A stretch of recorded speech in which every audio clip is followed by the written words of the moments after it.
Hey, this is Sky. Welcome to my YouTube channel. It's bright and early. Daily discipline. Mind, body, and soul. This is how we get through. Let me turn this music down. I got some Nag Champa incense going. It's Sunday. Let's do our study group for warriors. Let's just jump right into it. I do have a couple new subscribers. Welcome to the channel. Anybody out there who wants coaching or mentoring, go to my website, skyazrael.com. Every Sunday, I just go through my notes. I study every day. It's part of the program that I live, that I coach. Program that saved my life. The only point of today really is just to give some of my hardcore heads an extra little bit to think about, to chew on for the day, something to ponder. Let's just jump into it. Do a little self-reflection. This stuff stings sometimes. Sometimes when we look in the mirror, it's not so fun. You see all the flaws, but we need to see the flaws to fix them. So ponder this: if you're made in God's image, why don't you act like it? Why have you let yourself go? What gives you the right to let yourself go? Are you holding up your end of the bargain in this journey?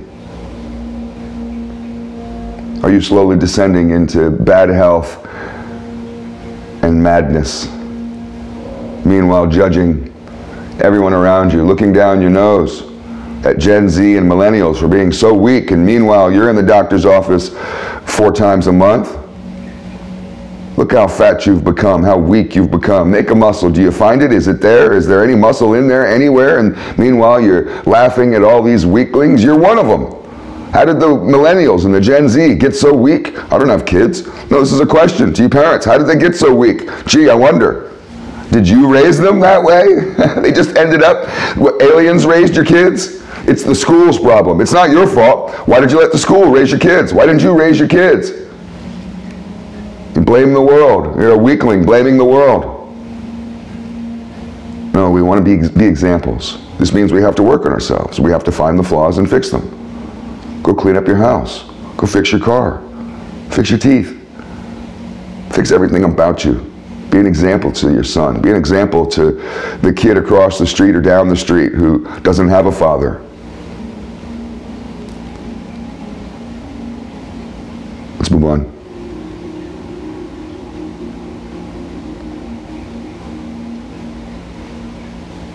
Life can get exhausting. The exhaustion of life. It's like a game, like Monopoly, like a board game that goes on forever. At some point it just gets exhausting. It's like watching a soccer match. Ugh. 3 hours of these idiots running around and they only score 1 point. 1-2. Ugh. Watch 3.5 hours of that crap. He almost scored. 45 minutes later, he hasn't scored yet, but he almost scored again. And life's like that, where you just get exhausted of watching the crap. Like playing Monopoly. You ever got to the end of Monopoly? I never have. I've never finished a game of Monopoly, the board game. You just get sick of it after a while. And eventually, after an hour or hour and a half or whatever it is, you're like, let's just count up the money and the properties and we'll see who wins. You get sick of it. Life can be that way sometimes. Maybe it's a personal problem. But we all wonder, how do we endure this game? How do we endure to the end? We're stuck up in this bitch like it's prison. Stuck up in this motherfucker. How are you going to do your time? How are you going to program? I talk about the mind, body, and soul program. You guys who have been to the joint, at least out west, you understand what a program is. And a guy without a program goes crazy. How do you prepare for death? Isn't that what your life is about? Isn't life just preparation for death? What's death? Well, we don't know. It could be the next level.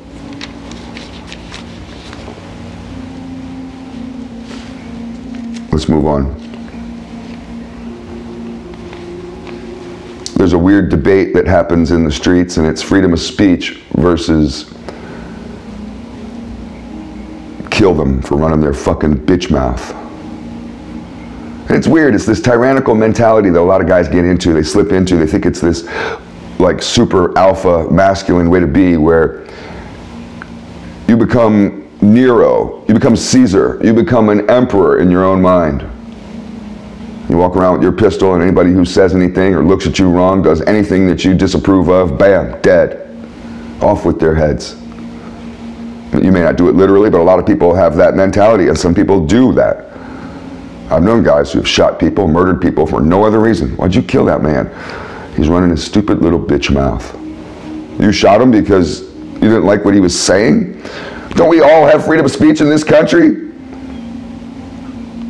Where does this mentality come from? It's a particularly weird mentality, and it seems to be one that isn't so much driven by tough guy masculinity, but more of,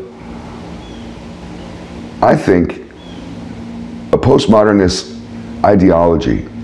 Whether that's consciously thought of, sometimes it is, depending on how intellectual the person is, but we can be trained by society to be this way, that if you say something I don't like, I can beat you up. If you call me a name I don't like, I can just pound your head into the ground, and you deserve it. And if the cops come, I can say, well, he called me a racial name, he called me a name, he said the N-word. So I stomped him till he was no more. What do you think they're going to do? Clap for you. Why do we get this attitude of, I want to regulate what's coming out of your mouth? I don't want to hear that. You say one more word, I'll kill you. Some of you don't understand this. I've witnessed this. I've been around this world. I've acted like this. And I wonder, why have I acted like that? What the hell's wrong with me? Let's move on. You might not have been able to relate to that. You might not be able to relate to this either. But I've said this statement a couple times in my life, and I've had to analyze it. And I felt very strongly that my whole life, everything I've ever been through, everything I've ever done, the good and the bad, this is the weird part about it, the good and the bad, everything has led me to this moment, to where I am and who I am right now. And I've said this a couple times. And it's weird because I didn't really plan my journey. It's felt like a bunch of random shit's happened to me, and it's felt like I've really been failing a lot. I've been falling forward. And my whole life has kind of been accidentally on purpose. A bunch of bad mistakes and a bunch of bad decisions. And I can honestly say, I'm not bragging, but things have worked out for me pretty well. And I wonder, is there something to fate? Does it not really matter what we do and you're going to end up at the place that was planned for you? Or am I just one of these types of guys who doesn't know how to dance but somehow goes out onto the floor and ends up being Baryshnikov? I'm just lucky. I'm really good at this game and I've never played it before. Is that possible? Because I felt like I've been failing at everything I've ever done. And somehow, I'm right fucking where I'm supposed to be. And I feel like I'm where I'm supposed to be. Some people can't relate to this type of stuff. Let's move on. Let's philosophize a little bit. Talk about God, but it's really about science.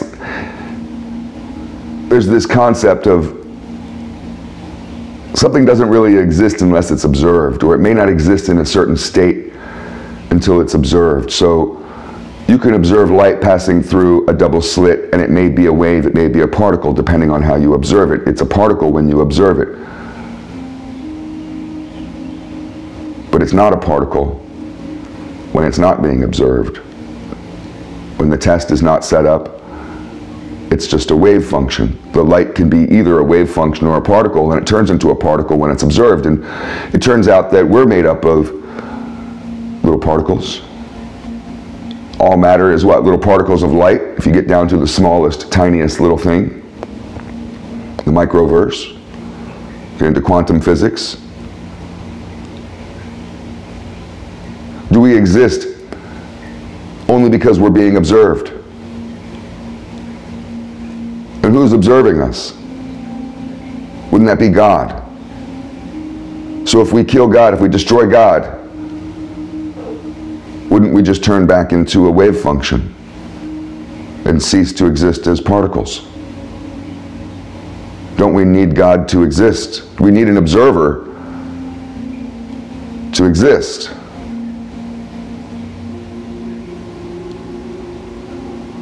Even if life was just a game, a simulation, wouldn't there need to be somebody playing the game? Let's move on. I had to tell myself earlier this week, you can always do more. I often get tired, get exhausted, and realize, all right, I'm done. But a lot of times when I'm tired, it's just mental. I realize, wait a minute, I could do more. I still have more in me. I'm not completely gassed out. I'm not completely done. I could do more. And I realize in these 3 areas of the mind, body, and soul program, I could always do more. I can always study more. I could always read more. I could always watch another documentary or dive down the rabbit hole of some topic and learn more. I can always go a little harder on my workouts, on my exercise, on my nutrition. I can always go a little harder with my studying and my meditation, my prayer, my relationship with a higher power.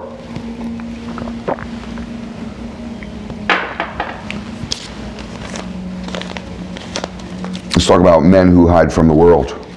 Are you hiding from the world? You might be.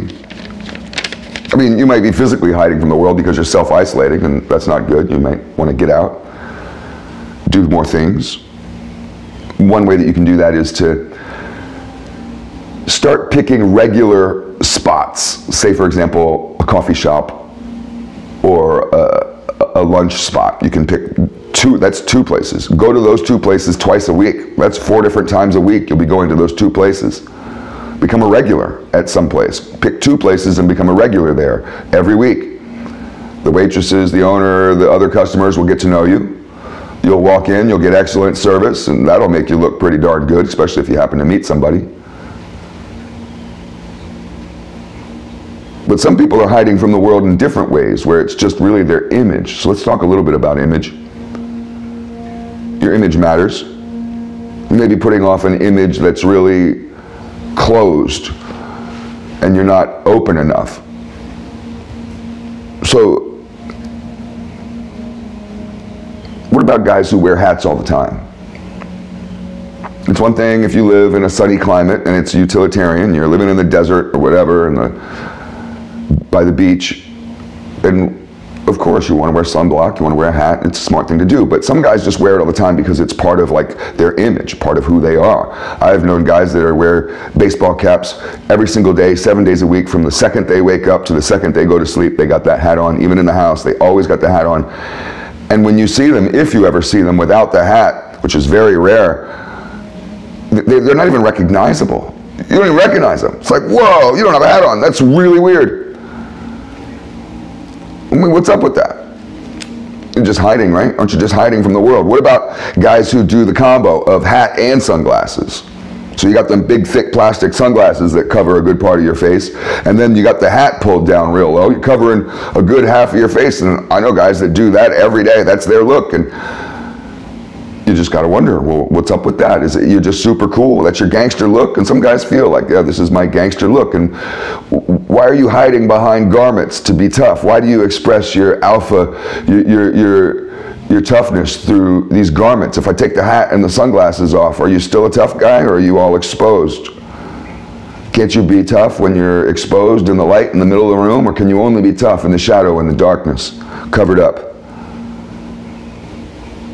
What about guys who have the hoodie, the hat, and I saw this just yesterday, and it's warm out. It's like 85 degrees, 90 degrees. The guy had the hoodie on, the hat, he had his New York Giants hat on, or Yankees, I think it was the Yankees, and then he had those thick black plastic sunglasses on. So you really only see just his mouth. If he would have had a mask, one of them COVID masks, completely covered. And I remember when COVID was out and people were doing that. And they really enjoyed, a lot of people really enjoyed being completely covered, hiding from the world, going around like that. What's up with that? What about guys who do the hat, the hoodie, the hat, the hoodie, which is 2 hats, which is weird, I don't understand 2 hats.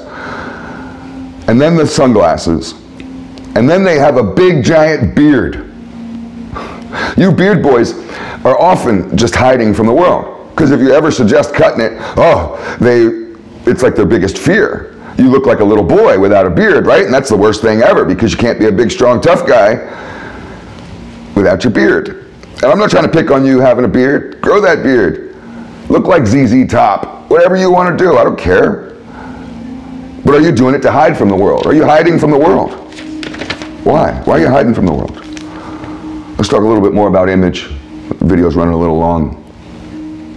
Let's talk about the image of the roughneck, the tough guy, this tough guy image. It's an image of lower income. Real tough guys, that's not a high status image. You walk around like you're some kind of badass and being real tough is part of your image. You're instantly lower class, instantly look at you as being poor, broke. You live in a trailer or some shit. You have low social value. You probably have very few friends. All your friends are probably dysfunctional, angry, curmudgeon, little losers just like you. Having a conversation with you and your friends is probably painful, because all you do is complain about your fucking terrible lives and how angry you are at your ex-wives and everybody else in it. Oh, this is the image of the tough guy. Trust me, I've been there. You have limited power options when you're in this tough guy mode. You think you're such a badass, and it really limits you in a lot of ways. Limits you from jobs, limits you from success. These type of people go nowhere, do nothing. They end up dead, they end up in prison, they end up at the end of the bar, some drunk, checking out some 23-year-old flat-ass, go nowhere, do nothing bitch who can't get a job herself, can't figure out how to go for, I'm sick of these little bartender whores. I know so many guys that fucking dream of these little bartender bitches. That's not the type of bitch you want. I'll do a whole video about these stupid bartender bitches. This image of the roughneck, you self-sabotage. That's what it is. It's a self-sabotage. Give that shit up. It's nothing but weakness. When I see a super tough guy, Debo, remember Debo from Friday? When I see guys like that, all I think is weak bitch. Honestly, that's a weak man. Have a good Sunday.